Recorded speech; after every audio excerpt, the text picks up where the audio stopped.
सभी दोस्तों को नमस्कार। स्वागत है आप लोगों का आज की जिस क्लासेज में हम बायोलॉजी के महत्वपूर्ण प्रीवियस ईयर प्रश्नों की श्रृंखला देख रहे हैं जो विभिन्न एग्जाम में आए हुए हैं, चाहे एसएससी, रेलवे, एनटीपीसी तथा ये क्वेश्चन आगे आने की भी संभावना है। कल तक बायोलॉजी के हमने लगभग 371 प्रश्न करा दिए थे। आज हम 372 नंबर प्रश्न से शुरुआत करेंगे। तो आइए देखते हैं आज का पहला क्वेश्चन यानी 372 क्या कहता है। एक अभिकथन ए और कारण आर नीचे दिए हैं। तो पहला बताना है। अभिकथन कह रहा है चमगादड़ एक स्तनपायी है। कारण है चमगादड़ उड़ नहीं सकता है। तो इसमें से सही विकल्प चुनना है। पहला है ए और आर दोनों सत्य हैं और आर ए का सही व्याख्या है। बी है ए और आर दोनों सही हैं लेकिन आर ए का सही व्याख्या नहीं है। सी है ए सच है लेकिन आर गलत है। डी है ए गलत है लेकिन आर सच है। तो क्वेश्चन नंबर 372 का जो सही आंसर होगा वो होगा आंसर नंबर सी, यानी जो चमगादड़ है हाँ वो एक स्तनपायी मैमल्स है लेकिन कारण कह रहा है कि चमगादड़ उड़ नहीं सकता। तो ये जो स्टेटमेंट है रीजन वो गलत है क्योंकि चमगादड़ उड़ भी सकता है। तो इस तरह इस क्वेश्चन का आंसर सी होगा। आइए देखते हैं क्वेश्चन नंबर 373।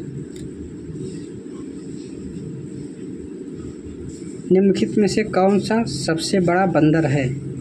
पहला है स्पाइडर बंदर, बी है बैबून, सी है गोरिल्ला, डी है हाउलर बंदर।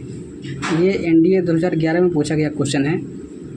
तो क्वेश्चन नंबर 73 का जो सही आंसर होगा वो होगा आंसर नंबर सी, यानी जो गोरिल्ला होता है वो सबसे बड़ा बंदर होता है। तो इस तरह आंसर इसका सी होगा। आइए देखते हैं क्वेश्चन नंबर 74। मानव सदृश लघुत्तम कपि है। लघुत्तम होता है ये छोटा। तो पहला है गिब्बन, बी है चिंपैंजी, सी है गोरिल्ला, डी है ओरेंगुटान। तो क्वेश्चन नंबर 374 का जो सही आंसर होगा वो होगा आंसर नंबर ए, यानी जो गिब्बन है वो मानव सदृश लघुत्तम कपि है। आइए देखते हैं क्वेश्चन नंबर 75। निम्नलिखित में से कौन सा विकल्प मार्सुपियल्स का उदाहरण है। पहला ऑप्शन है कंगारू, बी है ब्लू व्हेल, सी है जिराफ, डी है रूस्टर। ये आरआरबी एनटीपीसी 2016 में पूछा गया क्वेश्चन है। तो क्वेश्चन नंबर 375 का जो सही आंसर होगा वो होगा कंगारू, यानी जो कंगारू है वो अपने बच्चों को, जो कंगारू को पेट में मार्सुपियल्स होती है वहाँ पे अपने बच्चों को रखे रहता है, जिससे कि अगर कोई खतरा हो तो बच्चे के साथ वो भाग जाता है। तो इस तरह इस क्वेश्चन का आंसर ए होगा। आइए देखते हैं क्वेश्चन नंबर 76। मनुष्यों के वैज्ञानिक नाम होमो सेपियंस का अर्थ है, यानी जो मनुष्य का वैज्ञानिक नाम होमो सेपियंस है उसका अर्थ क्या है। पहला है इरेक्ट होमिनिड, बी है लार्ज ब्रेन्ड होमिनिड, सी है बाइपीड होमिनिड, डी है वाइज होमिनिड। ये भी आरआरबी एनटीपीसी 2016 में पूछा गया क्वेश्चन है।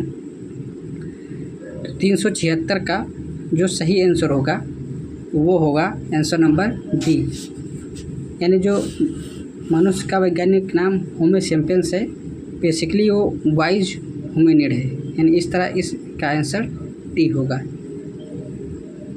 आइए देखते हैं क्वेश्चन नंबर 377। होमो सेपियंस के रूप में वर्गीकृत किए जाने वाले प्रारंभिक होमिनाइड्स क्या हैं। पहला है आर्गेस्टरलाइन, बी है क्रोमैग्नन, सी है निएंडरथल, डी है प्रोकांसल। ये भी आरआरबी एनटीपीसी 2016 में पूछा गया क्वेश्चन है। तो क्वेश्चन नंबर 377 का जो सही आंसर होगा वो होगा क्रोमैग्नन, यानी जो क्रो-मैग्नन मानव है वो होमो सेपियंस के वर्गित किए जाने वाला प्रारंभिक होमोनाइड्स है, यानी पहला मानव है। तो इस तरह इस क्वेश्चन का आंसर बी होगा। आइए देखते हैं क्वेश्चन नंबर 378।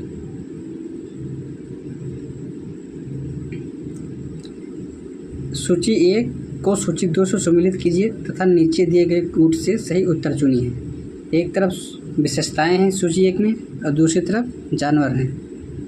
तो पहला सूची 1 में है ए पर रहित कीड़ा, बी है उड़ान रहित पक्षी, सी है अंग रहित रेंगने वाला, डी है अंग लिम्ब रहित पशु। और वहीं सूची 2 है, एक में है कीवी, बी 2 में है सिल्फिश, सी में है मछली और 4 में है सांप। तो 378 में मैच कराना है तो इसका जो ए होगा, ए में सेलफिश यानी जो पर रहित कीड़ होता है वो होता है सिल्वरफिश, यानी इसका जो ए होगा ए में 2 होगा। दूसरा कह रहा है कि उड़न रहित पक्षी, यानी जो उड़ान रहित पक्षी यानी जो उड़ता नहीं है, तो जो उड़ता पक्षी नहीं है उसका होगा कीवी, यानी बी में 1 होना चाहिए, बी में 1 होना चाहिए। उसी तरह अंग रहित रेंगने वाला पशु यानी जो अंग से नहीं रेंगता है, यानी सी में होना चाहिए 4, यानी सांप जो है उसमें अंग नहीं होते हैं फिर भी रेंगता है। और डी बचा आखिरी है डी, तो डी में होना चाहिए 3, यानी जो अंग रहित पशु है जिसमें अंग नहीं होता है वो है मछली, यानी डी का होगा 3। तो अब देखते हैं, पहला है ए में 2 है तो ये नहीं होगा, बी में है, ये देखते हैं ए में 2 है, हाँ ए में ये 2 सही है, बी में 1 है, बी में 1 है और सी में 4 होना चाहिए, सी में 4 है और डी में 3 होना चाहिए, तो डी में 3 है। तो 378 का जो इस तरह सही आंसर होगा वो होगा आंसर नंबर बी। आइए देखते हैं क्वेश्चन नंबर 379। निम्नलिखित में से कौन सा हिस्सा मानव त्वचा का सबसे बाहरी हिस्सा होता है, यानी जो मानव त्वचा का जो सबसे बाहरी हिस्सा होता है वो क्या होता है। पहला है एपिडर्मिस, बी है नर्व फाइबर, सी है हाइपोडर्मिस, डी है डर्मिस। ये भी आरआरबी एनटीपीसी 2016 में पूछा गया क्वेश्चन है। तो क्वेश्चन नंबर 379 का जो सही आंसर होगा वो होगा एपिडर्मिस, यानी जो मानव की सबसे बाहरी त्वचा होती है उसे एपिडर्मिस कहते हैं। तो इस तरह इसका जो क्वेश्चन का आंसर ए होगा। आइए देखते हैं क्वेश्चन नंबर 380। मानव शरीर में त्वचा की सबसे ऊपरी खुली परत को क्या कहते हैं, यानी कहा जाता है। पहला है अध्यस्तवक, बी है श्वेत पटल, सी है बाह्य त्वचा, डी है अंतः त्वचा। ये भी आरआरबी एनटीपीसी 2017 में पूछा गया क्वेश्चन है। तो क्वेश्चन नंबर 380 का जो सही आंसर होगा वो होगा बाह्य त्वचा, यानी जो मनुष्य में शरीर के सबसे ऊपरी यानी खुली परत होती है वो बेसिकली बाह्य त्वचा होती है, यानी एक्सटर्नल स्किन होती है। तो इस तरह इस क्वेश्चन का आंसर सी होगा। आइए देखते हैं क्वेश्चन नंबर 381। मांसपेशी को हड्डी से जोड़ने वाले ऊतक को क्या कहते हैं, यानी जो मांसपेशी और हड्डी को जो जोड़ता है उसे क्या कहते हैं। पहला है उपास्थि श्वेत तंतु, बी है अंतराकाशी द्रव्य, सी है टेंडन, डी है लिगामेंट। ये भी एसएससी 2016 में पूछा गया क्वेश्चन है। तो क्वेश्चन नंबर 381 का जो सही आंसर होगा वो होगा टेंडन, यानी जो मांसपेशी और हड्डी को जोड़ने वाला जो तंतु होता है एक ऊतक, उसे टेंडन कहते हैं। इस तरह इस क्वेश्चन का आंसर सी होगा। आइए देखते हैं क्वेश्चन नंबर 382।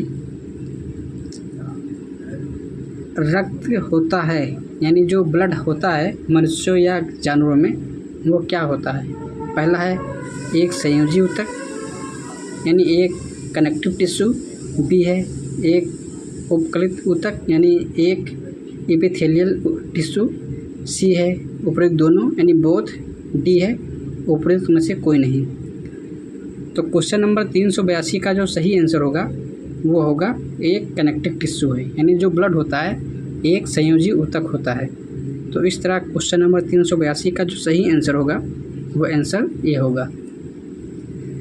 आइए देखते हैं आज का आखिरी क्वेश्चन, क्वेश्चन नंबर 383। निम्नलिखित में से कौन सा संयोजी ऊतक नहीं है? पहला है अस्थि। बी है उपास्थि। अस्थि को कहते हैं बोन, और जो उपास्थि होती है उसे कार्टिलेज कहते हैं। तो इसमें कंफ्यूज नहीं होना है।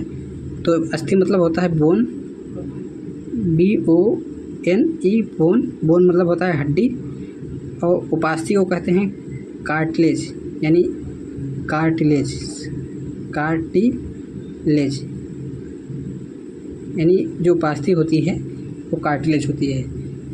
सी है रक्त, यानी ब्लड। और डी है कंकाल पेशी। तो इस क्वेश्चन का जो सही आंसर होगा 383 का वो होगा आंसर नंबर डी, यानी जो कंकाल पेशी होती है वो कोई कनेक्टिव टिश्यू नहीं है, जबकि जो बोन और ब्लड और कार्टिलेज जो होंगे ये तीनों के तीनों एक कनेक्टिव संयोजी ऊतक हैं। तो इस तरह इस क्वेश्चन का आंसर डी होगा। तो आज के लिए इतना ही। आप लोग वीडियो को पूरा देखिए तथा कमेंट कीजिए। कल एक और नए वीडियो में मिलेंगे, तब तक के लिए नमस्कार। जय हिंद, वंदे मातरम।